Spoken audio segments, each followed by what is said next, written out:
అందుకని కావాలని నాతో రోజు గొడవ పెట్టుకుంటున్నాడు. ఏం చేయరా నేను? ఇష్టం లేనప్పుడు నన్ను ఎందుకు పెళ్లి చేసుకోవాలి? నా జీవితం ఎందుకు నాశనం చేయాలి? పెళ్లి కాకముందే నేను వేరే వాళ్ళని ప్రేమించినా నాకు ఈ పెళ్లి ఇష్టం లేదని చెప్తే ఏదో ఒకటి అవుతుండే కదా. ఇప్పుడు నన్ను పెళ్లి చేసుకొని కావాలని నన్ను బాధ పెట్టుకుంటా. ఎందుకు ఇదంతా? ఇప్పుడు ఈ విషయం ఎవరు చెప్పినా ఎవరు నమ్మరు.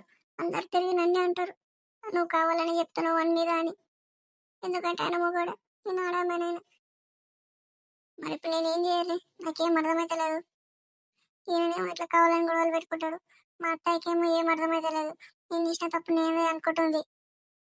ఈరోజు ఆమె ఇంటి వరకు వచ్చి అడుగుతుంది, రేపు ఇంట్లోకి వచ్చి నేను ఇట్లా చేస్తున్నా ఇట్లా ప్రేమిస్తున్నా అని చెప్తే అప్పుడు నా బతికేం కావాలి? నేను ఎక్కడ పోవాలి? ఏది ఏమైనా కానీ ఎవరు చెప్పను, అసలు ఏం తెలియనట్టే ఉంటా. చూద్దాం ఏమవుతుందో లాస్ట్ వరకు. ఇప్పటి నుంచి కావాలని గొడవ పెట్టుకోవాలని చూడని, అదైంది ఇదైందని ఇంకా నేను కూడా ఎదురెదురు మాట్లాడతా. అప్పుడు ఏం చేస్తాడో చూస్తా, అప్పుడు ఎట్లా బయట పడాడో చూస్తా. ఒక్క తిరగకుండా చేస్తుంది ఈ టైంలో. వంట కూడా అంతా చేసిండ్రు కదా. జానకి, ఓ జానకి. ఇప్పుడు ఎంత మంచిగా పిలుస్తాడు జానకి అని. చెప్పండి ఏమైంది? ఏమో పిలుస్తున్నారు. అది కాదు, ఈ టైంలో ఒక్కదాన్ని కూకున్నావు, వంట ఎంత అయిపోయింది కదా, మళ్ళీ ఎందుకు ఈయన కూకున్నావు అని అడుగుదామని. అయిపోయింది. అయిపోతే కూకోవద్దా? ఇప్పుడు అన్నీ కూకోవాలి ఇంట్లోనే. ఇక్కడ కూకోవాలనిపించి ఇక్కడ కూకుంటున్నా. ఇప్పుడేమైంది మీకు? ఇంత గట్టిగా ఎదురెదురు మాట్లాడుతుంది ఏంది? ఇంత బేరం ఎక్కడి నుంచి వచ్చింది అబ్బా? ఇప్పుడే గిచ్చుతోటి నేను మాట్లాడేది ఏమన్నా చూసిందా ఏంటి? నేను మంచిగా కనబడేటట్టుంది, చూసిందో ఏమో. అది కాదు జానకి, వంట అయిపోయింది కదా, ఇంకా వంట రూమ్లో ఎందుకు కూకున్నావు అని. అవును, అక్కడ కూర్చోాలనిపించింది ఇక్కడ కూర్చున్నా అంతే. మీకేమైంది? అంటే ఇప్పుడు ఎడ కూడా కూర్చున్నదా? ఎడ కూకుండా మీరే చెప్పండి అనే కూకుంటా.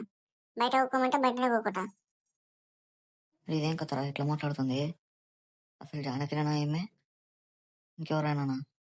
నాకు అర్థమైతలేదు. అసలు ఒక్కరోజు ఇంత చేంజా? సరే ఇష్టం ఏడన్నా కూకో, అంతకన్నా ఎందుకు అడ్డమడ్డ మాట్లాడుతున్నావు? మంచిగా అడిగినా వీడెందుకు కూకునే టైంలో అని. అక్కడ కూర్చోబోతుందని చెప్పు అంతే. దానికి ఎందుకు ఇక్కడ కూర్చున్నా లేదా అది దాంట్లో? అంటే ఫస్ట్ మీరు అడిగినరా నేను అడిగినానా వీడెందుకు కూకున్నావని? అక్కడ కూర్చోబోయినాను కాబట్టి కూర్చున్నా, అదే చెప్తున్నా. సరే నీ ఇష్టం ఏడన్నా కూకో, నేను వీడెందుకు కూకున్నాను అడిగిన అంతే. దానికి పెద్ద ఇది సీరియస్ అయిపోతున్నావు ఎందుకు? మీ నాయన ఇంటికి వచ్చిపోయినందుక ఏమైనా చెప్పిపోయిందా ఏమి? ఎవరైనా ఏమన్నా అంటే చెప్పు నాకు, నేను చూసుకుంటానా అని. మీ నాయన ఇట్లా వందాడు అంత అడ్డమడ్డం మాట్లాడుతున్నావు? నేను అనుకున్నా ఇంకా ఏం మాట అంటలేడైందా అని.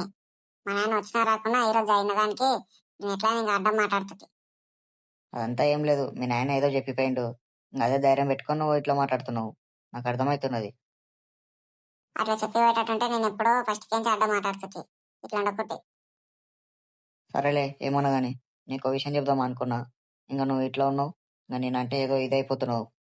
సరేలే, నేను ఇంకెవరికి ఏం చెప్పను కానీ, ఎవరికి ఏం చెప్పక్కర్లేదు, నాకు నచ్చింది చేసుకుంటూ పోతాయి ఇక. ఏదో విషయం చెప్పాలనుకున్నాడు, నేను అనవసరం ఎదురెదురు మాట్లాడినానా? ఇప్పుడు ఏం ఫీల్ అయిందో ఏమో. ఇప్పుడు మళ్ళీ పోయి ఎట్లా మాట్లాడాలి? సరేలే, తర్వాత మెల్లగా అడుగుదాం ఏం చెప్పాలనుకుండో. సురేష్ నన్ను ఎంత మోసం చేశాడు అనుకునే లేదు. నా జీవితం అంతా నాశనం చేసిండు. ఇన్ని రోజులు నన్ను ప్రేమిస్తున్నా, పెళ్లి చేసుకుంటున్నా అని ఇప్పుడు లాస్ట్కి వచ్చి ఇప్పుడు వద్దు, మనకు సెట్ కాదు అది ఇది అని మాట్లాడుతున్నా. ఇప్పుడు నేనేం చేయాలి? నా జీవితం అంతా నాశనం చేసి పడేసిండు. ఇప్పుడు నాకు ఎవరి మీద ఇష్టం లేదు. నేను ఎట్లయినా సురేష్ని పెళ్లి చేసుకోవాలి, లేకపోతే ఎట్లయినా జీవితాంతం ఒంటరిగా ఉంటా.